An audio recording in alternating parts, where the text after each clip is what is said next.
Revelation chapter 6 verse 12.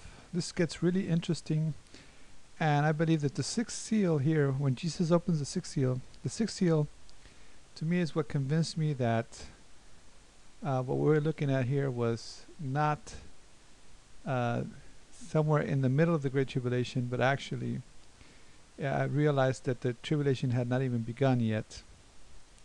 Partly because of the fifth seal, where the souls are under the altar asking for God to judge those that are upon the earth and to avenge their blood because of the souls that were martyred.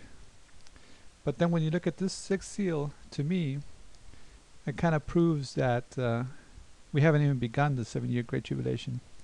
And I'll explain it as we go along here. But John says, "And I beheld when he had opened the sixth seal, and lo, there was a great earthquake, and the sun became black as sackcloth of hair, and the moon became as blood." Here's a picture from Ted Larson again. I purchased this pictures from him. I've emailed him actually a few times, back and forth. We've emailed each other. Really nice guy. And anyway, here we see Jesus, who would be Jesus here.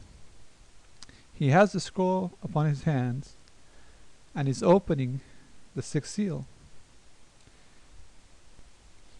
And we see the moon blood red and the sun black as sackcloth. So a lot of interesting events are happening here. As we've said, the moon became as blood, and the sun became as black, or black as sackcloth of hair. And the stars of heaven fell unto the earth. Obviously, it's not the real stars, or else the earth would be destroyed. But it's talking about some form of hail. Okay, some form of perhaps meteorites falling onto the earth. Even as a fig tree casteth her untimely figs when she is shaken of a mighty wind.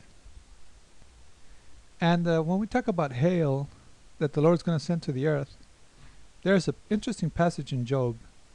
Here in Job 38:22, God is speaking to Job and saying, "Hast thou entered into the treasures of the snow, or hast thou seen the treasures of the hail, which I have reserved against the time of trouble, against the day of battle and war?"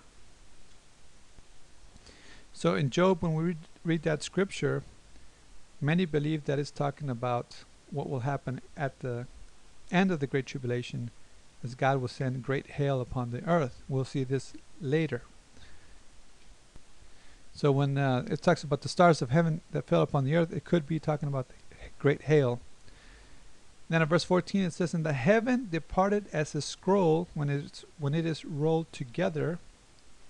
Imagine that. John is looking at the sky basically and says, "And the heaven departed as a scroll when it's rolled together."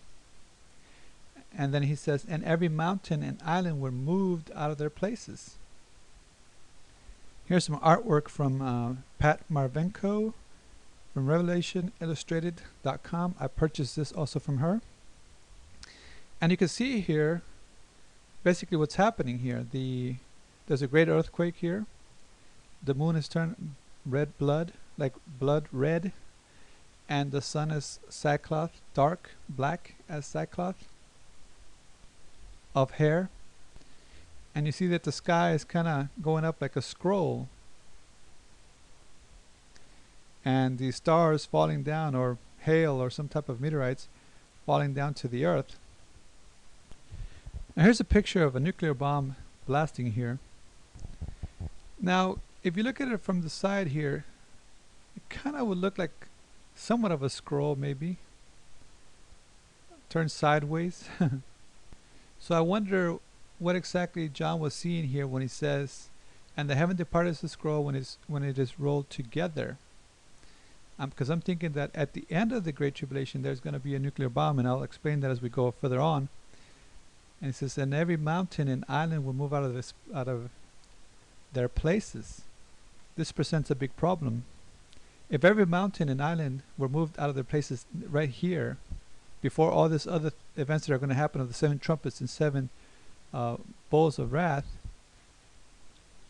How can that be now?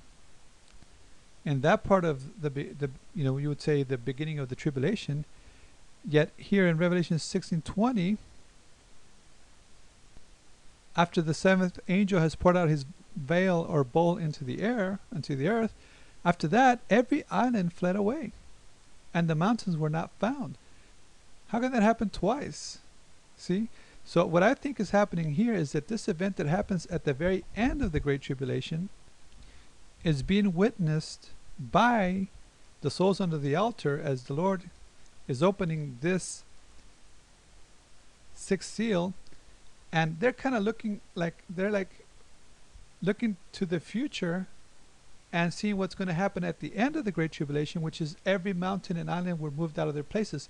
It's like if God is showing them a vision, so that when Jesus opens the sixth seal, they're basically seeing that God will avenge their blood and will judge those inhabitants that are on the earth.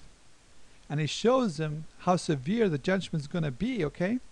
And this is very important, because when we go to Revelation chapter 7 and Revelation chapter 8, we'll see why this is very important to that.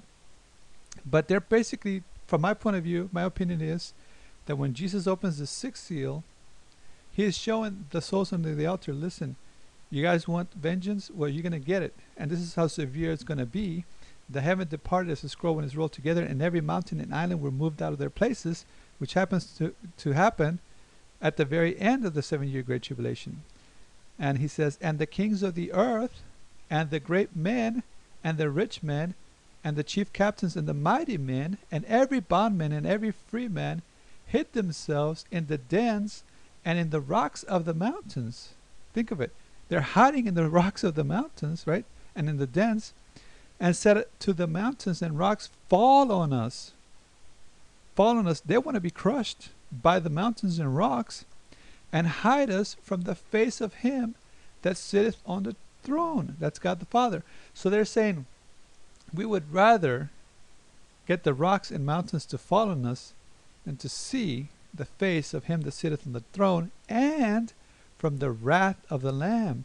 And I believe this is talking about at the very end of the Great Tribulation, as Jesus Christ comes back with us, because he's going to come back with a sword from his mouth to execute judgment, and he's going to bring his army, which is us, to pour out his wrath upon the earth. For the great day of his wrath is come, and who should be able to stand, is what they're going to say at the end of the Great Tribulation. Now, a lot of people do not believe that the rapture happens in Revelation chapter 7. But if you continue watching my videos, I think that it will be a lot clearer, and I will make a stronger argument as each chapter and each video continues to go forward here. God bless you, and thank you.